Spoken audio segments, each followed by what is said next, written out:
संसार के मलिन जीव, कलिमल ग्रसित प्राणी, भेड़ बकरी चराने वाले जैसे लोग भगवान नाम हीरा है, उसकी कीमत नहीं जानते। उसका कई बार जैसे तैसे प्रयोग भी कर देते हैं। सामान्य परिस्थिति में भी नाम की शक्ति लगा देते हैं। लेकिन श्री गोस्वामी तुलसीदास जी, श्री कबीरदास जी, श्री रैदास जी, श्री नानक जी, श्री चैतन्य जी, श्री रामानुजाचार्य जी, श्री रामानंदाचार्य जी, ये इत्यादि ये जो महापुरुष हैं, ये महापुरुष जौहरी हैं और ये भगवान नाम की महिमा को अच्छी प्रकार से जानते हैं। इसलिए भगवान नाम का प्रयोग कभी वे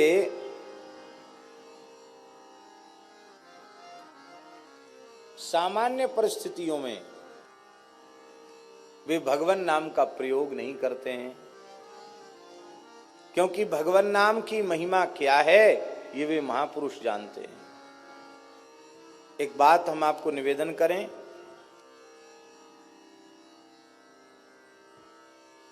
एक बहुत बड़े विद्वान थे, इतिहास प्रसिद्ध विद्वान,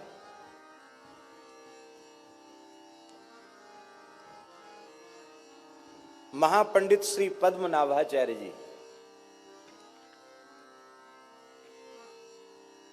बहुत उच्च कोटि के विद्वान।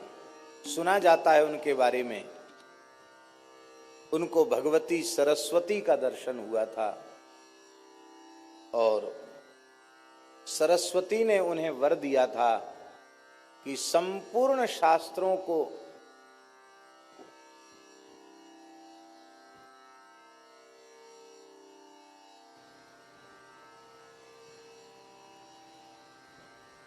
तुम आद्योपांत समझ सकोगे, जान सकोगे। शास्त्रार्थ में तुम्हारा कोई प्रतिद्वंदी धरती पर नहीं होगा। और 100 गाड़ी में ग्रंथ लद के चलते थे, आज से 700 साल पुरानी बात है। कितने साल पुरानी बात? 100 गाड़ियों में ग्रंथ लद के चलते थे उनके। जिस पंडित को शास्त्रार्थ में हरा देते थे उसके ग्रंथ छीन लेते थे। वे महापंडित पद्मनाभ काशी पहुंचे। काशी के विद्वानों में हड़कंप मच गया। इतना बड़ा विद्वान, समस्त शास्त्रों का समर्थ वक्ता विद्वान, भगवान के सप्तपुरी में विग्रह में वाराणसी भगवान की नासिका है। नाक माने इज्जत होती है, प्रतिष्ठा। ज्ञानियों की नगरी, विद्वानों की नगरी, विद्या की नगरी काशी भगवान की नाक है। काशी के विद्वान घबराए, हम लोग एक एक विषय के पंडित हैं, वे समस्त शास्त्रों का पंडित है, सरस्वती का वर इससे प्राप्त है, कहीं ऐसा न हो कि हम लोग हार जाएं तो काशी की नाक कट जाए। तो विद्वानों ने काशी विश्वनाथ जी की उपासना की। विश्वनाथ जी के मंदिर से आवाज आई कि काशी की प्रतिष्ठा बचाने का एकमात्र उपाय है, संत कबीरदास जी के साथ इसका शास्त्रार्थ करा दो। पंडित कहने लगे कि कबीरदास जी की तो योग्यता का प्रमाण पत्र है, मसी कागज छुओ नहीं, कलम गही नहीं हाथ है। कागज कलम दवात से, स्याही से कभी उनका काम ही नहीं पड़ा। एक निरक्षर भट्टाचार्य को एक महापंडित से शास्त्रार्थ कैसे कराया जा सकता है? पर भोले बाबा की आज्ञा है, जरूर कोई न कोई चमत्कार होगा। पंडितों ने जाकर कबीरदास जी से कहा, महाराज काशी की प्रतिष्ठा बचानी, आपको शास्त्रार्थ करना है। कबीरदास जी हंसने लगे, बोले हम जानते नहीं शास्त्रार्थ क्या होता, हम क्या करेंगे शास्त्रार्थ?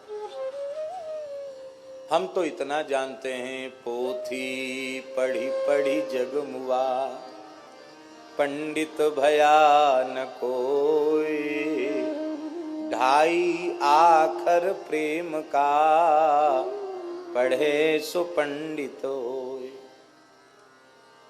तब विश्वनाथ जी की आज्ञा, आपको चलना पड़ेगा। बोले विश्वनाथ जी की आज्ञा सिरोधार्य है, पर उन पंडित जी को आप यहां ले आओ, हम कहीं चलकर जाएंगे नहीं। बोले ठीक है। पंडितों ने पद्मनाभ जी से कहा, महाराज काशी विद्वानों की नगरी है, एक एक करके अलग अलग शास्त्रार्थ करोगे, बरसों लग जाएंगे। एक हमारे यहाँ के महान संत हैं कबीरदास जी, वे विजयी होते हैं तो काशी की विजय है, और वो पराजित होते हैं तो काशी की पराजय है। हम सब पंडित विजय पत्र लिख देंगे आपको। बोले ये तो बहुत अच्छी बात है, आपको चलकर शास्त्रार्थ करना पड़ेगा। महापंडित पद्मनाभाचार्य संत कबीरदास जी के निकट आए, और शास्त्रार्थ में कोई प्रश्न पूछा जाता उसका उत्तर होता है। पंडित कहते थे कि पहले तुम पूछो, कबीरदास जी कहते मेरे भीतर प्रश्न ही नहीं तो पूछें क्या, हमारे तो सारा समाधान पहले से हो रखा है, पूछे वो जिसको समाधान न हो। हमें तो समाधान राम जी की दया से हो गया, तो हम क्या पूछें। पर पंडित को लगता था कि मैं इतना बड़ा पंडित एक अनपढ़ से पूछूं, ये मेरी बेइज्जती है। इसलिए उन्होंने कहा महाराज आप ही पूछिए।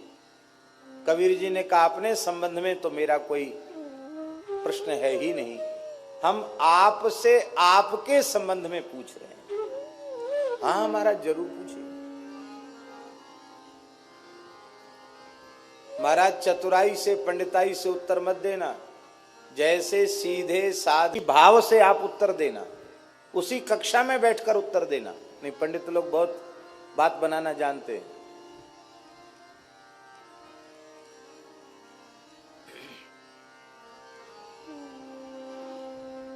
हाँ महाराज पूछिए। श्री कबीरदास जी ने पूछा, पढ़ी समझे पढ़ी समझे या समझी पढ़े, अहो कहो द्विज राय, सुन कबीर की बेन को, पंडित गयो चकराय। तत्वज्ञानी संत कबीर की वाणी विचित्र। उन्होंने कहा पंडित जी हमें ज्यादा नहीं पूछना आपसे आपके बारे में, आपने पढ़ के समझा कि समझ के पढ़ा। क्या कहा? आपने पढ़ के समझा कि समझ के पढ़ा।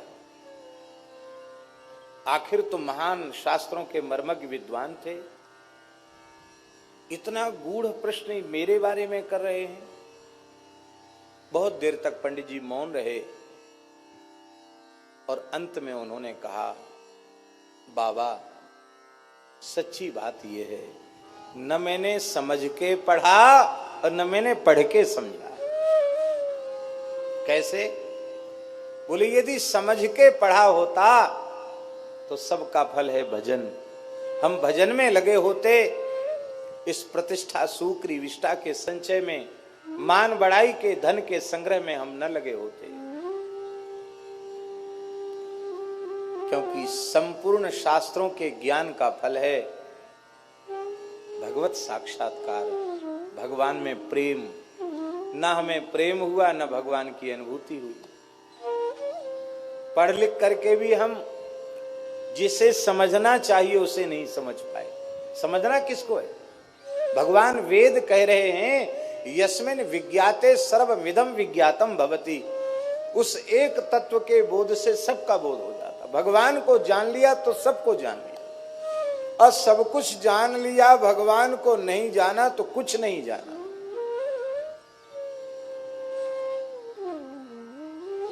तो न हमने पढ़ के समझा और न समझ के पढ़ा। समझ के पढ़ते तो भी भजन ही करते।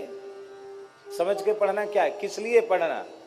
हमारे यहाँ कहते सा विद्या या विमुक्तये, जो हमको संसार चक्र से छुटावे उसी का नाम विद्या है। हम कहां छूटे संसार से, हम तो और ज्यादा फंस गए। तो श्री कबीरदास जी ने कहा तब तो हम आपसे लाख गुने अच्छे। हमने तो पढ़ाई नहीं, इसलिए पढ़ के समझने वाली बात भी नहीं हुई, और समझ के भी नहीं पढ़ा और पढ़ के भी नहीं समझा। क्यों? बोले हमारे गुरुदेव श्री मदाद्य रामानंदाचार्य भगवान ने केवल एक ही बात कही थी, बच्चा राम राम करो। बस मैं राम राम करने लग गया, और राम राम जपते जपते जो पढ़ के समझते हैं लोग और जो समझ के पढ़ते हैं, वो केवल राम राम करके मैं समझ गया।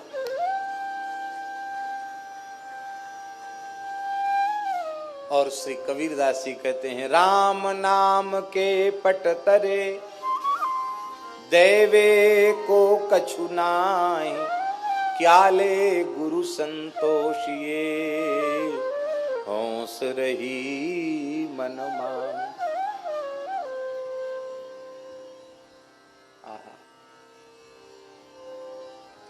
इतने बड़े महापंडित के अहंकार को कबीर जी ने चूर कर दिया, पर अभी भी समर्पण नहीं हुआ। हमारा समर्पण जल्दी होता नहीं। आगे उत्साह तो उनका ठंडा पड़ गया कि आगे कुछ नहीं बोलना, चुप हो गए, उठ के चले गए। लेकिन अभी उनका समर्पण नहीं हुआ था, अहम शून्य वे नहीं हो पाए थे। विश्वनाथ जी ने विचार किया, इतना बड़ा विद्वान यदि इसका भी उद्धार न हो तो शास्त्रों की महिमा क्या है, संत की महिमा क्या है। कबीरदास जी जैसे संत से मिलने के बाद इसका कल्याण होना चाहिए। कल्याण कैसे हो? तो ऐसा कोई दृश्य उपस्थित हो कि इसको वैराग्य हो जाए। तो महापंडित पद्मनाभ सायंकालीन संध्या वंदन कर रहे थे, एक पीपल के नीचे बैठ के संध्या कर रहे थे, काशी की बात है। तो उनको एक दृश्य भगवान विश्वनाथ जी ने दिखा दिया। उनको दिखाई पड़ा कि पीपल की सब डालियों पर कोई न कोई भूत प्रेत बैठे हैं, एक डाली खाली है। एक भूत आया, उस पर बैठ गया। तो जो पहले बैठे थे ना शाखाओं पर भूत, वो सब झगड़ने लगे। बोले तू यहाँ कैसे बैठा, इस पर मत बैठ। बोले सब डालियां भरी हैं, यही खाली है इसलिए इस पर बैठ गया। बोले खाली तो है पर ये रिजर्व है, पहले से आरक्षित है। ये किसके लिए? बोले महापंडित पद्मनाभ मर के प्रेत बन के इसी पे रहेगा, उसके लिए आरक्षित है। दूसरे प्रेतों ने कहा भला इतना बड़ा शास्त्रों का विद्वान पंडित, संध्या गायत्री संपन्न ब्राह्मण, भला प्रेत क्यों बनेगा? तो एक वृद्ध प्रेत बोला तुमको पता नहीं है, जो ब्राह्मणों को गुरुम तुम कृत्य हूं कृत्य विप्रम निर्जित्य वादतः, भगवान महर्षि मनु ने लिखा है, मनु जी ने कहा है, जो गुरुजनों को अपने से बड़ों को तू करके हूं करके अपमानित करता है, उत्तर देता है, और ब्राह्मणों को शास्त्रार्थ में पराजित करके उनका अपमान करता है, उसे पिशाच की योनि, भूत प्रेत की योनि में जाना पड़ता है। तुमने नहीं पढ़ा है? इसने तो न जाने जीवन में कितने ब्राह्मणों को अपमानित किया है, ये तो अवश्य ही प्रेत बनेगा। तब एक प्रेत बोला इतना बड़ा पंडित प्रेत बने ये अच्छी बात नहीं, हम लोग अनुभव कर रहे हैं प्रेत योनि कितनी दुखदाई है, ये बच सकता है क्या? बोले हाँ बच सकता है।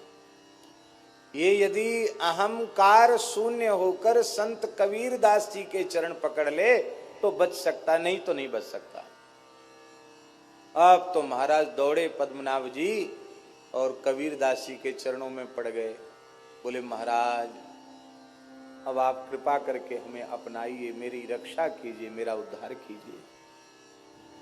कबीरदास जी ने कहा अब तक जितना पढ़े लिखे थे सब गंगा जी में बहा के आओ।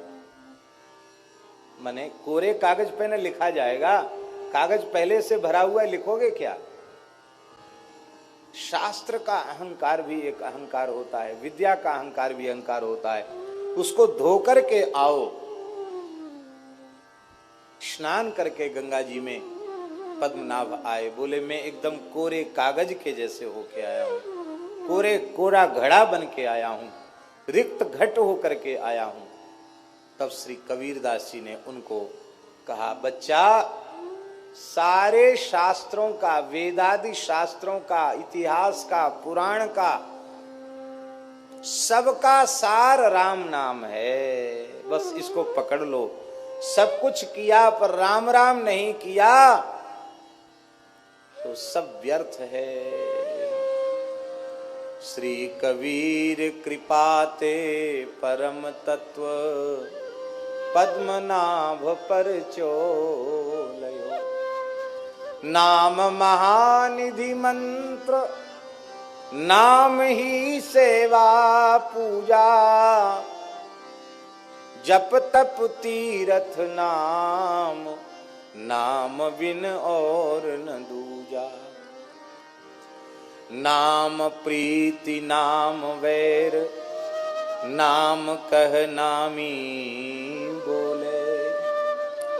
नाम अजामिल साखी, नाम भव बंधन खोले। नाम अधिक रघुनाथ ते, राम निकट हनुमत कयो। श्री कबीर कृपाते परम तत्व पद्मनाभ पर चोलयो। इतना बड़ा पंडित सब छोड़ के राम राम करने लग गया और राम राम करते करते पद्मनाभ जी सिद्ध हो गए।